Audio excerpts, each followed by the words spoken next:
მე-12 საუკუნის საქართველო. დიდების ზენიტში მყოფი სახელმწიფო, რომელსაც თამარ მეფე მართავს. მაგრამ მის ცხოვრებაში იყო ერთი საჩოთირო საკითხი, რომელიც მის პირველ მეუღლესთან, გიორგი რუსთან არის დაკავშირებული. მცირე დროით თანაცხოვრების მიუხედავად ის ერთ-ერთ ყველაზე სკანდალურ ფიგურად იქცა ქართული სამეფო კარის ისტორიაში. მამაცი მეომარი, მაგრამ თავქარიანი უფლისწული, რომელმაც სიმთვრალით, უზნეო ცხოვრებითა და ამბოხებით მეფის ღირსება შელახა.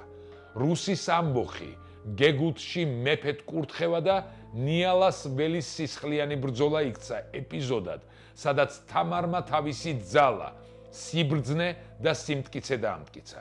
ეს არის ამბავი კაცისა, რომელმაც ტახტი ვერ დაიკავა და საბოლოოდ საკუთარივე სირცხვილს შეეწირა.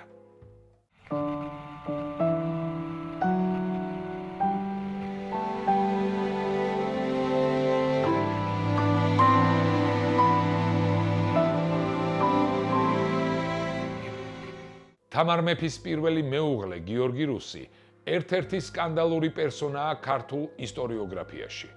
რუსი უფლისწულის ქმედებები და დამოკიდებულება ხელს უწყობდა ქართული სახელმწიფოს წინააღმდეგ ამხედრებული პოლიტიკური ძალების სიცოცხლის უნარიანობას.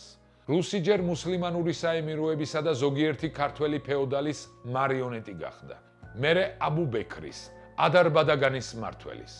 ასე დაუკავშირდა მე-12 საუკუნის ბოლო 10 წლეულში საქართველოში დატრიალებული ბევრი მნიშვნელოვანი ამბავი თამარ მეფის გათხოვების ამბავს. პირველი არჩევანი მთლად საუკეთესო ვერ გამოდგა. პრობლემებიც აქედან დაგროვდა.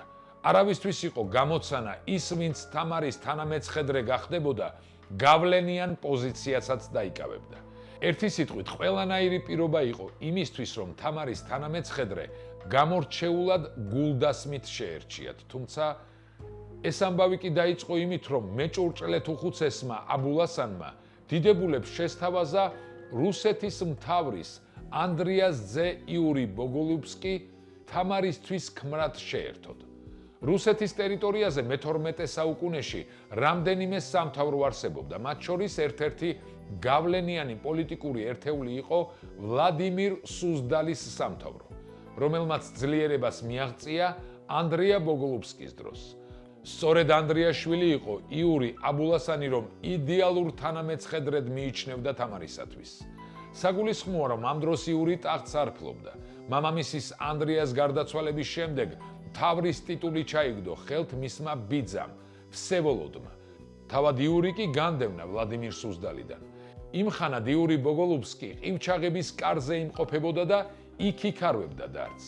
იური ბოგოლუბსკის ჩამოსაყვანად თბილისელი დიდვაჭარი, ტომით ებრაელი ზანქან ზორაბაბელი გაგზავნეს. 1185 წელს ზანქანმა იური ბოგოლუბსკი თბილისში ჩამოიყვანა.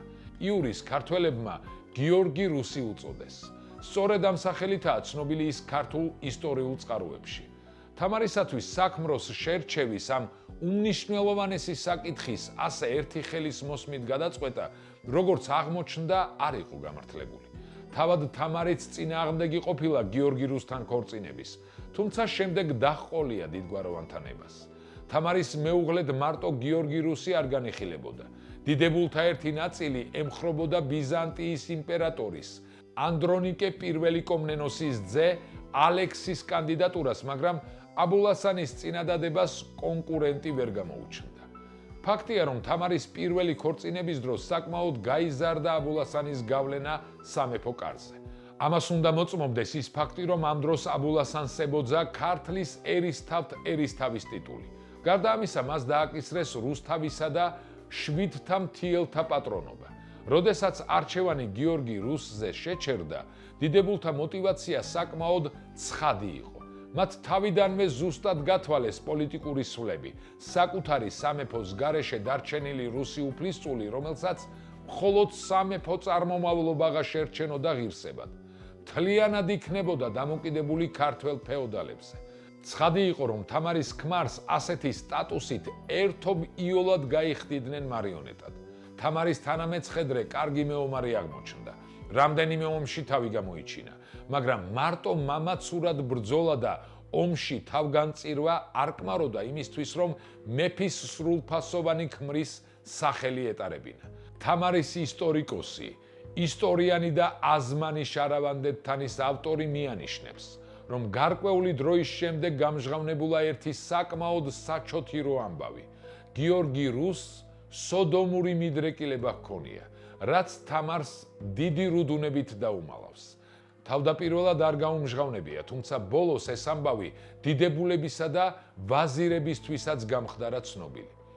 ისიც სათქმელია, რომ მანამდე საყოველთაოდ უკმაყოფილებას იწვევდა ქართველთა სამეფო კარზე ის პათოლოგიური სიმთვრალე და მსახურ ქალებთან უზნეო ქცევა, რითაც გიორგი რუსმა გაითქვა სახელი. ერთი სიტყვით გიორგი რუსმა ვერ გაამართლა იმედი. სამეფო ოჯახმა ყველაფერი ერთიანად გაიაზრა და გადაწყვიტა. რუსი უფლისწული საქართველოდან გაეძევებინათ. ეს ამბავი 1187 წელს მოხდა. უნდა ითქვას, რომ რუს პატივი და ღირსება მას შემდეგაც შეუნახეს, რაც სამეფო კარმა გადაწყვიტა იური თამარს გაშორებოდა. ის უხვად დაუჯილდოვებიათ და კონსტანტინოპოლში გაუშვიათ. თამარი მეორედ დავით სოსლანზე დაქორწინდა. ყველაფერი თითქოს დალაგდა, დაიწმინდა და კალაპოტში ჩადგა. თუმცა ეს ერთი შეხედვით იყო მხოლოდ ასე. რაც უფრო უმტკივნეულოდ და უემოციოდ დათმო გიორგი რუსმა მისი კუთვნილი მთავრის ტიტული რუსეთში, მით უფრო მტკივნეული აღმოჩნდა მისთვის ქართველთა სამეფო კარიდან გაძევება. ბიზანტიაში გადასული არ ცხრებოდა. ყველანაირად ცდილობდა საქართველოში დაბრუნებულიყო და თავი მეფედ გამოეცხადებინა. როგორც ჩანს, ინტრიგების მხლართველნი და თამარის მოწინააღმდეგენი კვლავაც მრავლად იყვნენ, მათ შორის საქართველოშიც. დიდებულთა ნაწილი გიორგი რუსს აშკარად ემხრობოდა. განსაკუთრებით აქტიურობდნენ ვარდან დადიანი და აბულასანი. 1191 წელს არზრუმში, კარნუ ქალაქში გამოჩნდა თამარის ყოფილი თანამეცხედრე, სადაც ის შეხვედრია დიპლომატიური მისიით იქ მყოფ საქართველოს მეჭურჭელე თუხუცესის ნაცვალს, რომელსაც ისტორიანი და აზმანი შარავანდეთთანის ავტორი ჟულითა ბარბაროს და სულითა ტარტაროს უწოდებს. არ არის გამორიცხული აქ თავად აბულასანიც იგულისხმებოდეს. სწორედ კარნუ ქალაქში ამ შეხვედრაზე გაცხადდა ის სამოქმედო გეგმა გიორგი რუსის მხრიდან ქართველთა სამეფო ტახტის მიტაცებას რომ ითვალისწინებდა. გიორგი რუსს გარდა საქართველოში მისი ჩამოყვანის მთავარი ინიციატორი აბულასანისა, მიემხრო ასევე კლარჯეთისა და შავშეთის ერისთავთერისთავი გუზანი, მსახურ თუხუცესი ვარდან დადიანი. გიორგი რუსის მომხრეთა შორის იყვნენ მესხი დიდებულები, სამცხის პასალარი ბოცო, ასევე დასავლეთ საქართველოს დიდებულები. ისინი გიორგი რუსთან ურთიერთობით კონკრეტულ გამორჩენას ელოდნენ. სურდათ რუსის გამეფების შემთხვევაში სამეფო კარზე მნიშვნელოვანი თანამდებობები მიეღოთ. თამარმა ყველა გზა გამოიყენა იმისთვის, რომ აჯანყებულებთან მშვიდობიანად მოეგვარებინა საქმე.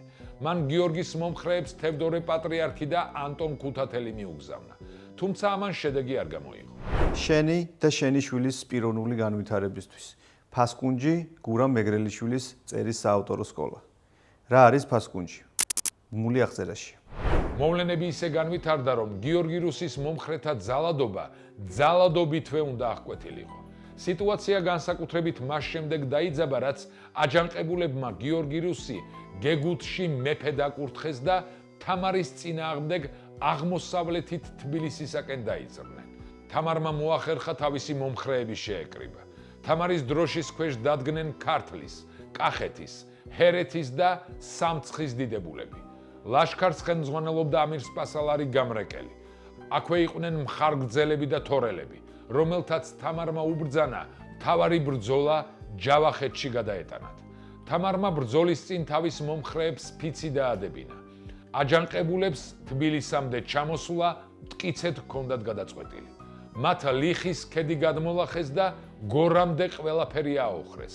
აჯანყებულთა ერთი ნაწილი მესხეთიდან უტევდა ერთიანი საქართველოს ტახტს. მათ ციხის ჯვარს მიაღწიეს. შემდეგ კი ოძრხი აიღეს და დაწვეს. ამის მერე გეზი თმოგვისკენ ჰქონდათ. სწორედ ამ ადგილებში ნიალას ველზე დაუპირისპირდა თამარის ერთგული ხალხი გიორგი რუსის მომხრეებს. აჯანყებულებმა სერიოზული მარცხი იწვნიეს. მძიმე დარტყმა იგემეს მათ ქართლშიც. იმდენად მძიმე გახლდათ მარცხი, რომ გადაწყვიტეს თავიანთი სიცოცხლის შენარჩუნების ფასად გიორგი რუსიც კი გაეწირათ და თამარის მომხრეებისთვის გადაეცათ. თუმცა ჯერ ყველაფერი დაწვრილებით უნდა გაერკვიათ. არ იყვნენ დარწმუნებულნი, თამარი თუ იქნებოდა მოწყალე და ყველაფერს აპატიებდა. აჯანყებულებმა ერთი პირობა წამოაყენეს. იარაღს მხოლოდ იმ შემთხვევაში დაყრიდნენ, თუ კი გიორგი რუსს სიცოცხლე შეუნარჩუნდებოდა. აბა რა იცოდნენ მათ, რომ თამარი პრინციპულად წინააღმდეგი იყო სიკვდილით დაესაჯა ნებისმიერი ადამიანი, მით უმეტეს მისი ყოფილი ქმარი. მეფისგან თანხმობა რომ მიიღეს, მხოლოდ მაშინღა გადასცეს აჯანყებულებმა გიორგი თამარს. მეფემ ისევ გამოიტანა ვერდიქტი. გიორგი რუსი უნდა გაძევებულიყო საქართველოდან. გიორგის არც ერთი თანამდგომი არ დასჯილა, მხოლოდ ურჩებს თანამდებობები დაატოვებინეს. არადა არ მოისვენა გიორგი რუსმა. მიუხედავად სასტიკი მარცხისა, 2 წლის შემდეგ 1093 წელს კიდევ ერთხელ გამოჩნდა საქართველოს აღმოსავლეთ საზღვრებთან. განძის ათაბაგმა შეაგულიანა. ამჯერად გიორგი რუსისთვის ქართველთაგან მხარი აღარავის დაუჭერია. რუსი ისევ შეუპოვრად ცდილობდა საკუთარი პოზიციების დაბრუნებას. ამჯერად კამბეჩოვანის მხარე ააწიოკა. არაპატიეს ქიზიყელებმა რუსს უკვე მერამდენე უკეთურთ ქმედება. ხორნაბუჯის მფლობელმა საღირ მახატლის ძემ ბოლომდე ზდია რუსს. ოფიციალური ვერსიით ამ შეტაკების შემდეგ გიორგის საქართველო დაუტოვებია. თუმცა ხალხური თქმულებით ქიზიყელებს ველურად გავარდნილი უბედური რუსი სოფელ ტიბაანთან ახლოს ხევში მცირე შეტაკებისას მოუკლავთ. წყალწაღებული ხავს ეჭიდებოდაო, ისე ყოფილა მომაკვდავი იური ამბავი. ხალხის თქმულების თანახმად უბედურს იმედად პრასისთვის ჩაუვლია ხელი. არადა პრასი რას დაიჭერდა იმოდენა რუსსა, ხოდა ისიც უსულოდ გადავარდნილა ხევში. ქიზიხში წმინდა სტეფანეს სამწყსოში, სოფელ ტიბაანის ბოლოს მდებარე ხევისთვის სწორედ ამიტომაც დაურქმევიათ პრასიანიო. დაგვიწერეთ კომენტარებში თქვენი აზრი გიორგი რუსთან დაკავშირებით. გამოიწერეთ კარდუს გვერდი. მოიწონეთ ეს ვიდეო და გაუზიარეთ რაც შეიძლება ბევრს, რათა ყველამ გაიგოს ამბები საქართველოზე.